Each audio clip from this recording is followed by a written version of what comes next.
Hi, welcome to my channel. Telangana రాష్ట్రంలో double bedroom ఇళ్ల కోసం వెయిట్ చేస్తున్న L2 లబ్ధిదారులకు ఈరోజు అయితే అప్డేట్ రావడం జరిగింది. పూర్తి వివరాలు తెలుసుకుందాం. వీడియో చూసిన వాళ్ళు తప్పకుండా లైక్ చేసి ఛానల్ని సబ్స్క్రైబ్ చేసుకోండి. డబుల్ బెడ్రూమ్ ఇళ్ల స్కీమ్కు అర్హులు 8 లక్షల మంది.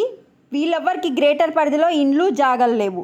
చూడండి, గ్రేటర్ పరిధిలో మొత్తం 10,66,953 మంది అప్లై చేసుకుంటే L1 కింద వచ్చేసి 18,000 మందికి గుర్తింపు ఇచ్చారు. అంటే L1 అంటే స్థలాలు ఉన్న వాళ్ళు 18,000 మంది. ఈ 18,000 మందికి అయితే 5 లక్షలు ఇవ్వడం జరుగుతుంది ఇల్లు కట్టుకోవడానికి. L3 కింద ఉన్న వాళ్ళకి రాదు ఇల్లు.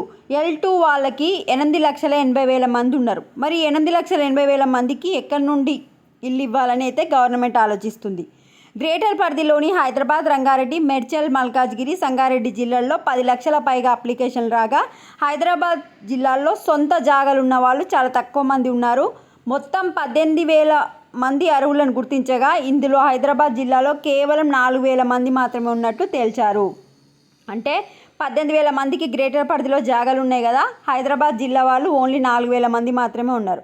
మిగతా 14,000 మంది వచ్చేసి రంగారెడ్డి, మేడ్చల్ జిల్లాలకు చెందినవారు. అలాగే ఇండ్లు జాగాలు లేని వాళ్ళు 8,80,000 మంది ఉండగా హైదరాబాద్ జిల్లాలో 4,22,300 మంది ఉన్నారు. మిగతా 50% 3 జిల్లాల వారు ఉన్నారు.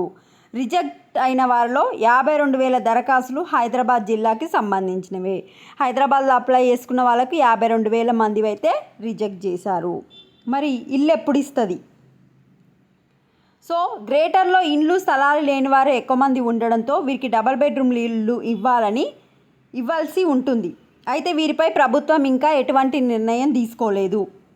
ఎందుకంటే 8 లక్షల మంది ఉర్రు. 8 లక్షల మంది ఇండ్లు అయితే 8 లక్షల ఇండ్లు అయితే కట్టినే లేవు. ప్రస్తుతం సొంత జాగా ఉన్న వారికి ఇల్లు కట్టుకోవడానికి 5 లక్షలు అయితే ఇచ్చారు.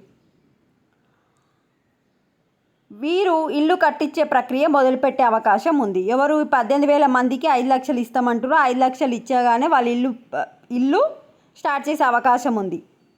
మొత్తానికి సొంత ఇల్లు జాగా లేని వాళ్ళు 8 లక్షల మంది ఉండడంతో ప్రభుత్వం తమ విషయంలో వీలైనంత తొందరలో నిర్ణయం తీసుకోవాలని కోరుతున్నారు. ప్రభుత్వం అయితే ఎలాంటి నిర్ణయం తీసుకోలేదు, ఇస్తామని మాత్రమే అంటున్నారు. ఆడ కట్టిన ఇల్లులు చాలా తక్కువగా ఉన్నాయి. అదేవిధంగా అర్హులు ఎక్కువ మంది ఉన్నారు కనుక ఎవ్వరికి ఇవ్వకుండా ఇంకా నిర్ణయం తీసుకోకుండా గవర్నమెంట్ అయితే ఆలోచిస్తుంది. సో L2 లబ్ధిదారులకైతే కొంచెం ఇంకా లేట్ అయ్యే అవకాశం ఉంది ప్రక్రియ. ఇది అప్డేట్. వీడియోని లైక్ చేయండి. Thanks for watching.